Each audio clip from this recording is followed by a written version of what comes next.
श्रावण माह माहात्म्य में पांचवा अध्याय। श्रावण मास में किए जाने वाले विभिन्न व्रतानुष्ठान और रविवार व्रत वर्णन में सुकर्मा ध्वज की कथा।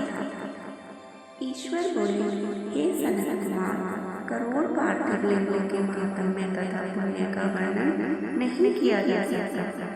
जब मात्र एक लिंग का महात्म्य नहीं कहा जा सकता तो फिर करोड़ लिंगों के विषय में तो कहना ही क्या।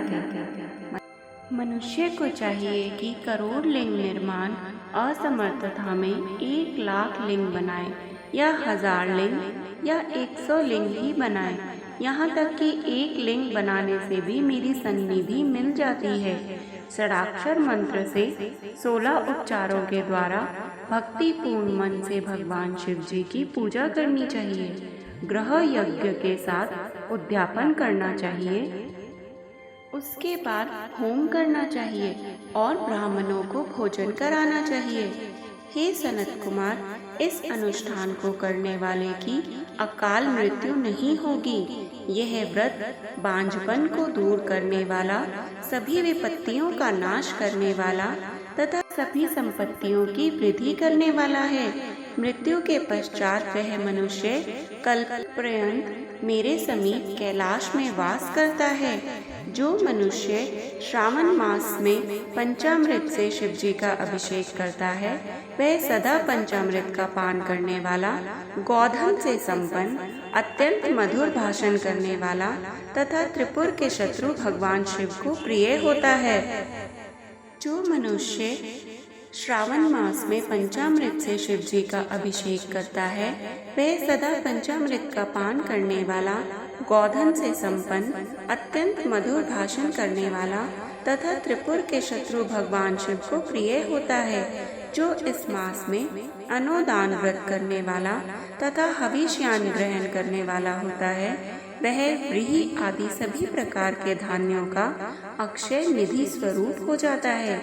पत्तल पर भोजन करने वाला श्रेष्ठ मनुष्य सुवर्ण पात्र में भोजन करने वाला तथा शाक को त्याग करने से शाक कर्ता हो जाता है।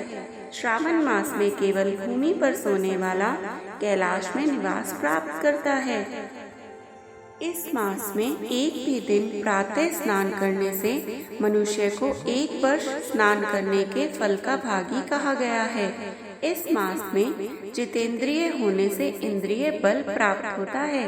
इस मास में स्फटिक, पाषाण, मृत्तिका, मरकतमणि, विष्ट, धातु, चंदन, नवनीत आदि से निर्मित अथवा अन्य किसी भी शिवलिंग में, साथ ही किसी स्वयं आविर्भूत न हुए लिंग में श्रेष्ठ पूजा करने वाला मनुष्य सैकड़ों ब्रह्म हत्या को भस्म कर डालता है। किसी तीर्थ में सूर्य ग्रहण या चंद्र ग्रहण के अवसर पर 1,00,000 जप से जो सिद्धि होती है, वह इस मास में एक बार के जप से ही हो जाती है। अन्य समय में जो 1000 नमस्कार और प्रदक्षिणाएं की जाती हैं, उनका जो फल होता है वह इस मास में एक बार करने से ही प्राप्त हो जाता है। मुझको प्रिय इस श्रावण मास में वेद पारायण करने पर सभी वेद मंत्रों की पूर्ण रूप से सिद्धि हो जाती है।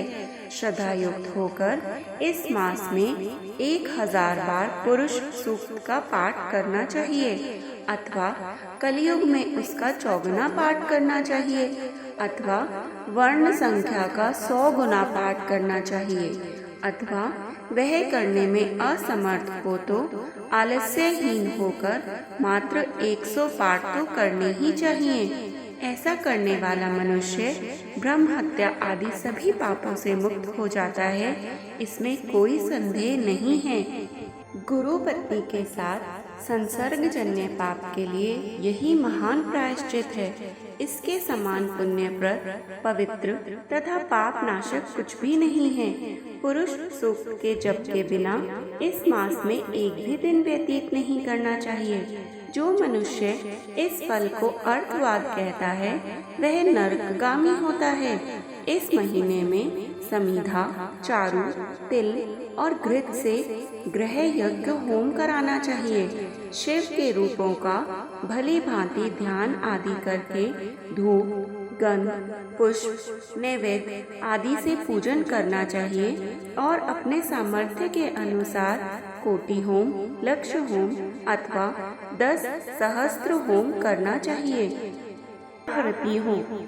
ओम भूः ओम भुवः ओम स्वः के साथ तिलों के द्वारा भी यह ग्रह यज्ञ नामक होम किया जाता है। हे सनत कुमार, इसके बाद अब मैं 12 के व्रतों का वर्णन करूंगा, आप सुनिए। हे अनघ्य, उनमें सर्वप्रथम मैं आपको रविवार का व्रत बताऊंगा। इस संबंध में लोग एक प्राचीन इतिहास को कहते हैं। परिधानपुर में सुकर्मा नामक एक ब्राह्मण था। वह दरिद्र, कृपण तथा भिक्षावृत्ति में लगा रहता था। एक बार वह धान्य मांगने के लिए घूमते घूमते नगर में गया। उसने किसी एक गृहस्थ के घर में मिलकर रविवार को उत्तम व्रत करती हुई स्त्रियों को देखा। तब उसे देखकर वे स्त्रियां परस्पर कहने लगी कि इस पूजा बुझी को शीघ्रता पूर्वक छिपा लो। इस पर वह विप्र उन स्त्रियों से बोला, हे श्रेष्ठ स्त्रियों, आप लोग इस व्रत को क्यों छिपा रही हैं? सम्मान चित्त वाले सज्जनों के लिए परमार्थ ही स्वार्थ है। मैं दरिद्र तथा दुखी हूँ। इस श्रेष्ठ व्रत को सुनकर मैं भी इसे कर लूँगा। अतः आप लोग इस व्रत का विधान व फल अवश्य बताइए। स्त्रियां बोली, हे द्विज, इस व्रत के करने में आप उन्माद तथा प्रमाद करेंगे अथवा भूल जाएंगे अथवा इसके प्रति अभक्ति या अनास्था रखने लगेंगे। अतः आपको यह व्रत कैसे बताऊं? उनकी यह बात सुनकर उनमें जो एक प्रौढ़ा स्त्री थी, वह उस ब्राह्मण से व्रत तथा व्रत की विधि बताने लगी। हे ब्राह्मण, श्रावण मास के शुक्ल पक्ष के प्रथम रविवार को मौन होकर उठ करके शीतल जल से स्नान करें। उसके बाद अपना नित्य कर्म संपन्न करके पान के एक शुभ दल पर रक्त चंदन से सूर्य के समान पूर्ण गोलाकार 12 परिधियों वाला सुंदर मंडल बनाए। उस मंडल में रक्त चंदन से संज्ञा सहित सूर्य का पूजन करें। उसके बाद घुटनों के बल भूमि पर झुककर 12 मंडलों पर अलग अलग रक्त चंदन तथा जपा कुसुम से मिश्रित अर्घ्य श्रद्धा भक्ति पूर्वक सूर्य को विधिवत प्रदान करें और लाल अक्षर, जपा कुसुम तथा अन्य उपचारों से पूजन करें। उसके बाद मिश्री से युक्त नारिकेल के बीज का नैवेद्य अर्पित करके आदित्य मंत्रों से सूर्य की स्तुति करें और श्रेष्ठ 12 मंत्रों से 12 नमस्कार तथा प्रदक्षिणाएं करें।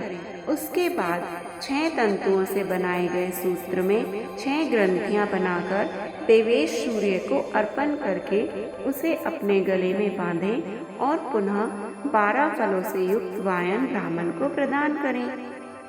इस व्रत की विधि को किसी के सामने नहीं सुनाना चाहिए।